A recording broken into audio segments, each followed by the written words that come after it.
বাবারা, আশা করি ভালো আছো। কেমিস্ট্রি ফার্স্ট পেপার এক্সাম হয়ে গেল। আশা করি সবাই ভালো দিয়েছো। তবে চিন্তার যারা মোটামুটি দিয়েছো তাদেরও চিন্তার কোনো কারণ নাই, কারণ অ্যাকচুয়ালি আমাদের নাম্বার তুলতে হবে দুইটা পেপার মিলাই অ্যাকচুয়ালি পাস হবে, দুইটা পেপার মিলাই অ্যাকচুয়ালি এ প্লাসটা আসবে। ঠিক আছে? তো কেমিস্ট্রি সেকেন্ড পেপারে সুপার সাজেশন চলে আসছে, তো তোমাদের জন্যই অলরেডি রেডি করা আছে। ফার্স্ট পেপারে যেমন কমন পাইছো, একটা দুইটা যে কটাই হোক না কেন, সেকেন্ড পেপারেও আমরা আশাবাদী হয়তো কমন পাইতে পারি, তাই না? ওকে, কমন পাইলে তো ভালো। অ্যাকচুয়ালি এইসবের বাইরে আর কিছু আসার জায়গা নেই। তো দেখো, আমরা একটু চ্যাপ্টার অ্যানালাইসিসটা করি। চ্যাপ্টার যদি অ্যানালাইসিস করা হয়, এইখানে আমাদের টোটাল 5টা চ্যাপ্টার আছে কেমিস্ট্রি সেকেন্ড পেপারে। আমাদের হাতে টাইম আছে আর মাত্র বলা যায় 2 দিন মতো, কারণ তুমি তো আজকে পড়বা না। কারণ তুমি আজকে কি করবা, তুমি একটা ঘুম দিবা, তাই না? ঘুম দেওয়ার পরে উঠে তুমি কি করবা সেটা আমি বলতেছি। এক্সাম দেওয়া শেষ, তুমি একটা ঘুম দিছো, মাইন্ড ফ্রেশ, এখন কি করবা সেটা আমরা দেখাই। তো ফার্স্ট অফ অল আমাদের অধ্যায় 1 পরিবেশ রসায়ন, অধ্যায় 2 জৈব রসায়ন, ওকে। অধ্যায় 3 পরিমাণগত রসায়ন, অধ্যায় 4 তড়িৎ রসায়ন, আর অধ্যায় 5 অর্থনৈতিক রসায়ন। এখন কথা হচ্ছে আমাদের এর মধ্যে মেইনলি প্রথম 4টা অধ্যায় ভেরি ভেরি ইম্পর্ট্যান্ট, এইখান থেকে কোশ্চেন আসবে।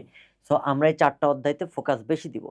তো অর্থনৈতিক রসায়ন থেকে সিকিউ আসলেই সবাই আনসার করে না, কারণ অ্যাকচুয়ালি এইখানে সলিড নাম্বার পাওয়া যায় না, এবং অর্থনৈতিক রসায়ন খুব বেশি ইম্পর্টেন্ট না। এটা আমরা পড়বো এমসিকিউ বেসড। এটা আমরা কিসের জন্য পড়বো? এমসিকিউ বেসড পড়াশোনা করব। ওকে, গেল। এখন আসো, তো এর মধ্যে আমি সবার আগে বাদ রাখতেছি জৈব রসায়ন। জৈব রসায়ন নিয়ে সবাই অনেক প্যানিক করো, প্যানিকের কোনো কারণ নাই, আমি তো আছি। ওকে, পরিবেশ রসায়নটা পড়বা, পরিমাণগত রসায়ন, তড়িৎ রসায়ন, ডান। এরপর তুমি জৈব রসায়ন দেখবা। কি দেখবা? এটার হচ্ছে কোন কোন কোশ্চেনগুলো পরীক্ষাতে আসতে পারে, এইগুলো আমরা অ্যাকচুয়ালি কি দেখব? সবচেয়ে ইম্পর্টেন্ট যেটা বোর্ড কোশ্চেন দেখব, আর টেস্ট পরীক্ষার প্রশ্নগুলো দেখব। টেস্ট পরীক্ষার কোশ্চেন আর বোর্ড প্রশ্ন দেখবো এই প্রত্যেকটা অধ্যায়ের ক্ষেত্রে, ওকে। আর জৈব রসায়ন নিয়ে একটু পরে বলতেছি। আমরা প্রত্যেকটা চ্যাপ্টারে দেখো সুন্দর করে দেওয়া আছে যে এই সূত্রের ম্যাথগুলো দেখতে হবে, এই গ্রাফগুলো প্র্যাকটিস করতে হবে, ঠিক আছে।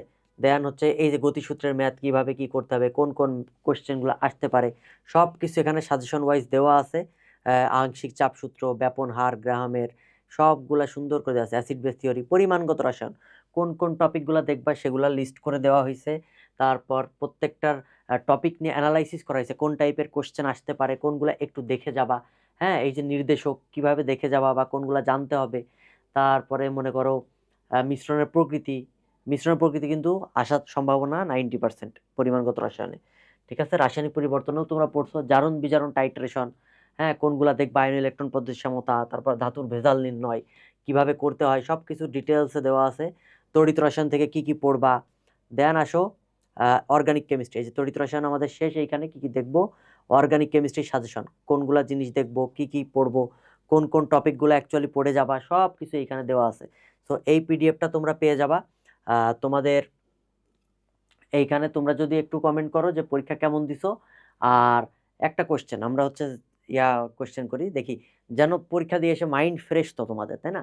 তাহলে একটা কোশ্চেন আনসার দিয়ে যাও যে ফেনল শনাক্ত করা হয় কোনটা দিয়ে। এই উত্তরটা তোমরা কমেন্ট করবা, কমেন্ট করলে এইটার পিডিএফটা তোমরা পেয়ে যাবা। ঠিক আছে, ফেনল শনাক্ত করা হয় কোনটা দিয়ে। তো এই পিডিএফটা তোমরা পেয়ে যাবা। আর এর সাথে সাথে প্রত্যেকটা অধ্যায়ের আলাদা আলাদা সিকিউ সাজেশনও রেডি করতেছি, আলাদা ক্লাসও আপলোড দিয়ে দিব, সমস্যা নেই, হাতে 2 দিন আছে।